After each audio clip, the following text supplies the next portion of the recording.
여러분 일어나시고. 자, 보시죠, 여기. 자, 여기 수입하는 경우.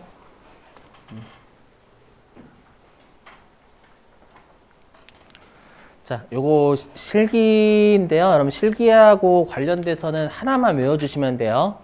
하나만 외워주시면 되는데 요거를 이해를 하시고 여러분들이 하시는 거하고 안 하시는 거하고 차이가 커가지고 설명 좀 드리면 자, 보실게요.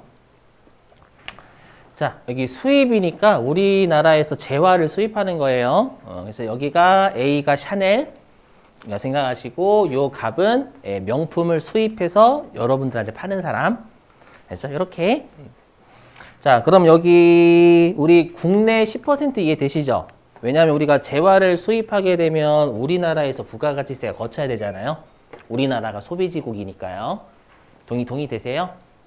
요거? 10%.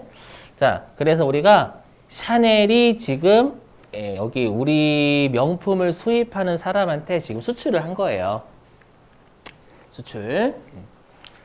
자, 그러면 우리가 이제 외국에 있는 사업자는 수출을 하는 거니까 자기의 나라에서는 영세율을 적용받는 거예요. 되세요? 그리고 우리가 부가가치세는 우리나라 세무서에 거쳐야 되겠죠. 우리나라 세무서에. 우리나라에서 부가가치세가 과세가 돼야 되니까. 자, 그럼 원래 부가가치세는 판매자가 구매자한테 걷어서 판매자가 내야죠. 그죠? 그럼 원래 FM대로다라고 하면 샤넬은 갑한테 1,000원에 판매를 할 때, 수출을 할 때 1,000원에다가 부가가치세 100원을 갑한테 받아서 1,000원은 샤넬이 먹고 100원을 우리나라 세무서에 갖다 내주는 게 FM이죠, 여러분들. 요게 이제 우리가 부가가치세 정의에 부합이 된단 말이에요. 근데 여러분 샤넬이 낼까요? 우리나라 세무서에? 그 내는 걸 기대하는 건 힘들어요. 그죠? 여러분, 왜냐면, 만약에 여러분들, 일본에서 만약에 여러분들한테 부가가치세 내세요라고 하면 욕할 거잖아요. 그죠? 그러니까 다른 나라의 세무서가 갑자기 세금 내라고 하면 낼 회사는 잘 없어요. 무슨 말인지 이해되세요? 그러다 보니까 우리가 부가가치세는 원칙적으로 판매자가 내야 되는데, 재화의 수익 같은 경우에는 판매자가 외국에 있는 사업자죠. 외국에 있는 사업자가 우리나라 세무서에 부가가치세를 납부한다라고 장담을 못해요. 못하니까요. 어떻게 할 수밖에 없냐면 이 갑한테 부가가치세를 납부시킬 수밖에 없는 거예요. 여기까지 되셨어요? 근데 세무서 그러는 거예요. 야, 가봐. 그러면 요 샤넬이 만약에 네가 샤넬한테 1,000원에다가 부가가치세 100원까지 주게 되면 샤넬이 100원을 안 낼 거니까 네가 샤넬한테는 1,000원만 주고 나머지 부가가치세는 우리 세무서에 직접 좀 내줄래? 라고 요구하겠죠. 그죠? 그랬더니 갑이 귀찮아요. 저 하기 싫어요. 그죠? 그럴 수 있잖아요, 여러분들. 왜냐 원래 갑은 부가가치세를 얘한테 주는 거지 세무서에 직접 갖다 내진 않잖아요, 얘가요. 맞죠? 그래서 귀찮아가지고 제가 왜요? 귀찮아요. 그럴 수 있잖아요, 여러분들. 맞죠? 그럼 어떻게 해야 돼? 두드려 패야 될까요? 어떻게든 부가세를 요 갑이 내게끔 만들어야 되는 거예요. 왜냐면 수출하는 애한테는 못 걷어요. 알았죠? 그리고 한국말도 못 알아듣고. 그래서 어떻게든 갑이 내게 시켜야 돼. 그럼 방법이 없을까? 있으니까 이걸 배우겠죠? 뭐냐면 우리가 수입을 하게 되면 어디를 거친다라고 했어요, 여러분들. 그죠? 세관을 거쳐요, 세관. 그죠? 그 세관에 있는 우리가 우두머리를 세관장이라고 해요, 세관장. 그죠? 그럼 이 세관장은 우리가 관세를 징수하는 분이라고 하고 있죠, 여러분들. 그러면 이 세관장이요, 요 갑한테 우리가 어떻게 하냐면요, 실제 판매자는 여러분들 A죠. 외국에 있는 사업자가 실제 판매자예요. 근데 실제 판매자가 우리나라의 부가가치세를 납부를 안 할 거란 말이에요. 그래서 우리가 부가가치세는 어떻게 돼 있냐면 재화를 수입할 때는 예외적으로 세관장을 가상의 공급자로 본다 이렇게 돼 있어요. 이런 말 때문에 가상의 공급자는 뭐야? 사이버 인간인가? 아니고, 그러니까 실제 공급자가 안 낼 거니까 세관장이 마치 샤넬 가방을 판매한 것처럼 보겠다라는 거예요. 맞죠? 1,000원에. 그러면 세관장이 갑한테 얘기하겠죠. 야, 부가가치세 100원은 줘. 라고 하면 갑이 줄까요? 안 줄까요? 여러분이 갑이라고 생각해 보세요. 지금 세관장이 가방 가지고 샤넬 가방 가지고 있어요, 지금. 그렇죠? 세관장이 부가가치세 줘라고 하면 여러분들이 갑이라면 주실 거예요, 안 주실 거예요? 당연히 주셔야죠. 가방 못 만약에 싫어요, 닥쳐요. 라고 하면 가방은 이제 이 가방은 제 겁니다. 이렇게 할 거란 말이에요. 이해되시겠어요? 그래서 세관장을 가상의 공급자로 보게 되거든요. 무조건 요 매입자가 수입하는 자가 세관장한테 부가가치세를 주게 돼 있어요. 맞죠? 왜냐하면 물건을 넘겨받아야 되거든요. 이해되세요? 근데 오해하시면 안 되는 게 갑이 세관장한테 1,100원을 주는 게 아니에요. 아시죠? 뭐냐면 실제로 A한테 샤넬한테 1,000원을 주고요. 그리고 100원은 우리나라 세무서에 샤넬이 내야 돼, 원래는.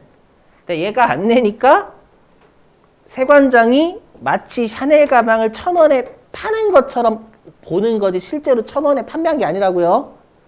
알죠? 이 1,000원에 판매한 것처럼 봐서 10%만 걷는 거예요. 이해되시겠어요? 무슨 말인지요? 이렇게. 그러면 이제 세관장은 부가가치세를 걷었죠. 그러면 이제 세무서에 갖다 내면 되는 거예요. 왜냐하면 세관장하고 세무서는 여러 나라의 녹을 먹는 사람들이거든요. 공무원. 되시겠어요? 이렇게?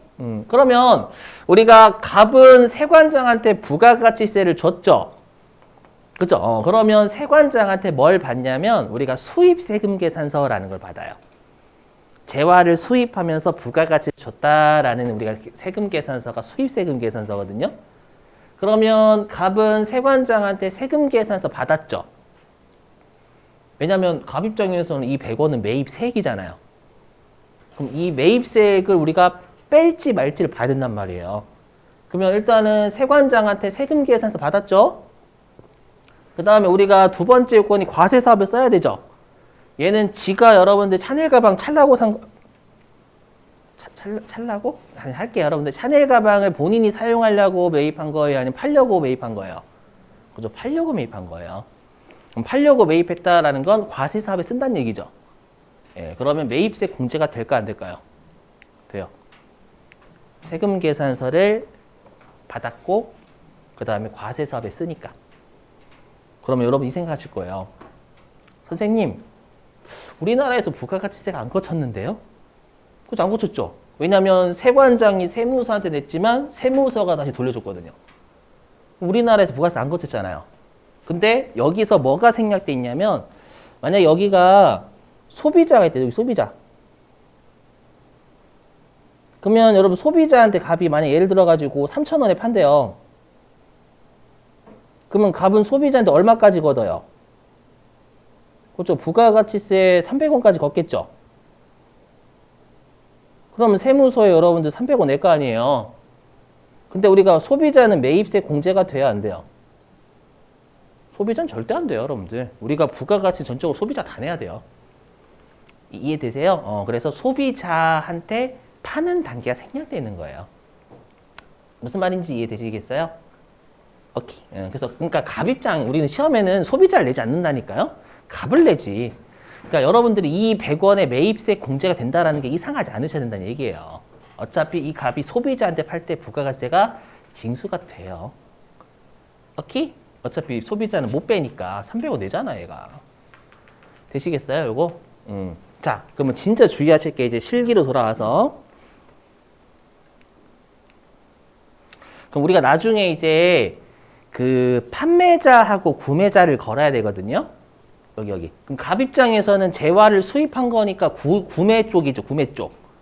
그럼 우리가 부가가치세 쪽에서 내가 구매자면 상대방 파는 사람을 걸어야 돼요.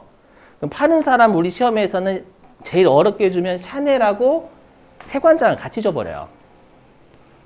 그럼 질문. 그럼 갑 입장에서는 여러분 부가가치세를 누구한테 줬어요? 샤넬한테 줬어요? 세관장한테 줬어요? 그죠? 세관장한테 줬다는 게 핵심이에요. 즉 부가가치세와 관련되어 있는 판매자는 세관장이지 샤넬이 아니다라는 거예요. 네? 이해되세요? 부가가치세와 관련된 판매자요. 샤넬이 안 내잖아요, 여러분들. 맞죠? 부가가치세를 걷기 위한 판매자는 얘놈이죠, 요놈. 아셨죠? 그래서 진짜 조심해. 요거예요. 우리가 메인 매출점 빈면 곧 설명할 거고, 우리가 수입이라는 유형 걸거든요.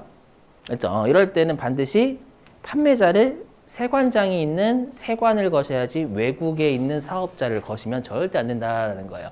얘는 부가가치세 관련이 없는 놈이에요. 이거를 하기 위해서 열심히 돌아온 거예요. 아셨죠?